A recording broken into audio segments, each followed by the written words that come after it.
much do you love our country, Mayor? Kasi ako, sinabi ko nga, doon sa Leaders Forum, di ba? Sabi ko, I'm ready to die. Kasi hindi ko naman alam kung ano, baka mamaya matalo talaga yung, maasar talo itong mga to, baka patayin ako. Di, okay lang. Sige. Sige, ilagay niyo ako dyan sa gitna. Sige, baril ako. Commitment kasi yan. Yung nandyan ka sa, nandyan ka sa posisyon, commitment mo yan eh. Ayoko mapahiya ako niyan na hindi ko i-defend yung mga tao. Pagtingin ko kung ano yung tama, na I am only defending the right of the people. Sige, sige, isa ako, pati ako. Okay rin ako. Okay rin ako. So ayan mga banateros, so kung gusto ninyong tumakbo si Mayor national, maglagay kayo dyan. Gusto namin. Hindi, Mayor, kasi hindi, kasi alam nyo, Mayor, ngayon yung panahon na dahil nga, di ba, after ng inyong father, lahat ng nakikitang mga official na mga Pilipino, parang nawalan sila ng hope. Akala namin bagong Pilipinas ang magkakaroon. Nawala yung bagong Pilipinas, parang naging tayong bumaon yung Pilipinas. Kaya naghahanap ang mga Pilipino ng new leaders. Kasi may benchmark na tayo from FPRD, di ba? Kaya ganon yung feeling ng tao ngayon. In fact, yung basa ko lang, and kaya nandito rin kayo, sobrang demoralized talaga masyado yung bansa natin ngayon. Even more demoralized than what we used to be before naging presidente si PRD. Kasi dati, naging normal na itong mga ganito Di ba? Tama. So, hopeless. Nandun na tayo. Hopeless talaga. Tinanggap na natin yung sistema o yung kung anong klaseng gobyerno na meron tayo, di ba? Tinanggap na natin yun from the previous administrations. Then, may pumasok na PRD na grabe talaga yung willingness niya to reform the government and the country. So medyo tumaas yung, may pag-asa, nagkaroon tayo ng hope. So tumaas yung expectations ng mga tao na kung anong magiging mga kabutihan na pwedeng makamit natin para sa bansa. So, andun tayo. Tapos, pagpalit nito ni BBM, hindi niya kasi na-sustain. Yun talaga yung tingin ko. Whether bias ako or bias man talaga ako, yun talaga tingin ko. So, hindi niya ma-sustain, kaya ang tao, bagsak yung moral. Lalo na drugs and criminality. Yan talaga. I do not know dito sa Davao, hindi kasi namin masyado pero hindi kami nakatira sa ibang lugar. So, I cannot speak for those people living outside of Davao. Actually, yan yung reaction ng ibang mga na mas sabi nila sana pala nagdabaw na lang kami para kasi doon may continuity. Nakita nila yung continuity dito I mean, siyempre alam natin from PRRD na mayor. May sabi pa nga nila, mas mahigpit daw si BP. Nung pumasok kayo, para mas mahigpit din daw. So, mas lalong nagustuhan ng tao yung continuity. Kasi may benchmark kami.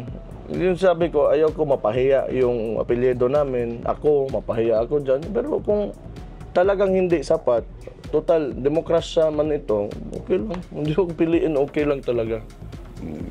I will just try what I can and my best para masustain yun. Kailangan i-sustain mo yun kasi parang yung Coke ba? Yung tao nakainom ng Coke, may tubig naman, maghahanap pa rin talaga ng Coke yan. Iba na hanap na Coke. Iba naman yun. I mean, sa benchmark Pero mas nakatikim ng mas masarap di ba? Meron naman palang ganun. Kita naman, meron naman palang ganito na pwede man pala sa Pilipinas. Kahit hindi talaga perfect o kahit hindi talaga katulad ng mga magagandang mga bansa, pero kaya naman pala. Pwede naman pala tayo hindi muna maging selfish, di ba? Selfless muna tayo. Kayod lang, sakto lang. Yun. Tapos, pinabayaan kasi, so magbagsak talaga yung mga tao. Ayaw talaga. Demoralizing. Mayor, actually, yun ang ano hindi natin alam kung kami rin inggit or inspirasyon kasi yung bukod sa Duterte brand, yung Davao brand.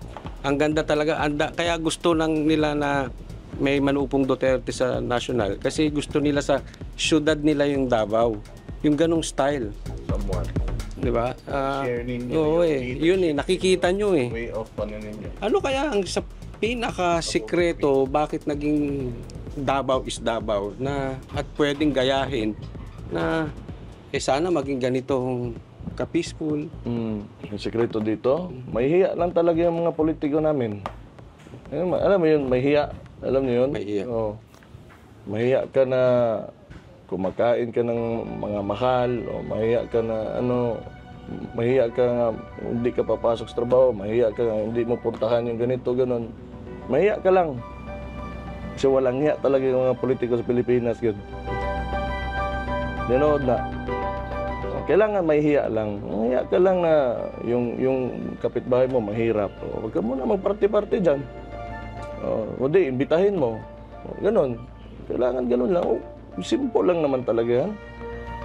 Yun lang lagi. Ang tao kasi, pag nakakita ng pera, nakakita ng power, nagiging greedy.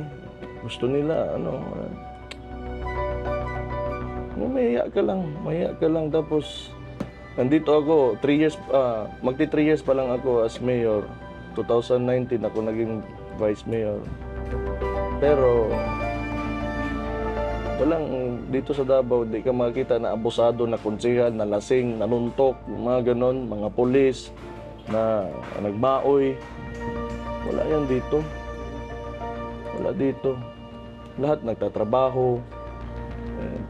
Sa kung ano yung role nila. Nahihiya sila o natatakot sila na maparusahan? Isa rin yan.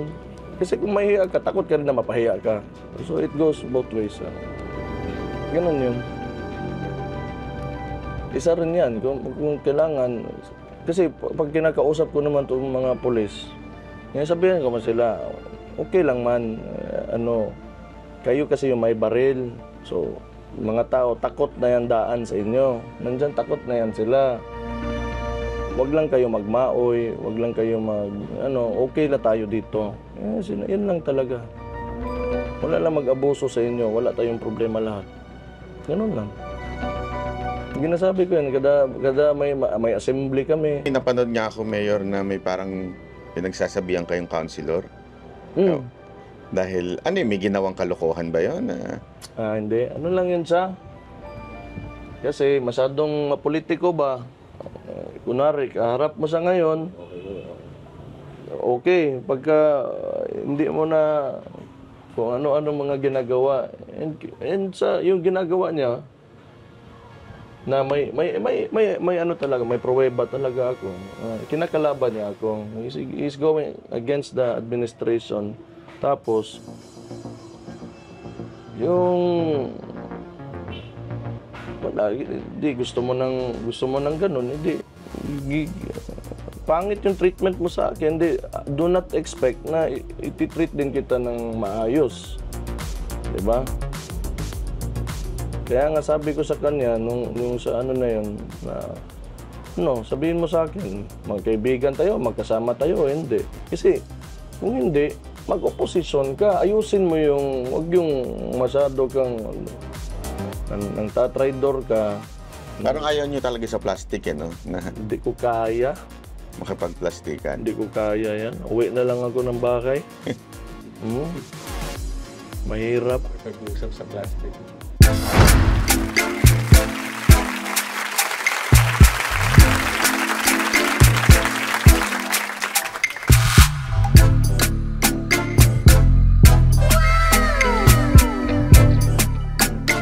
The next performance will start momentarily.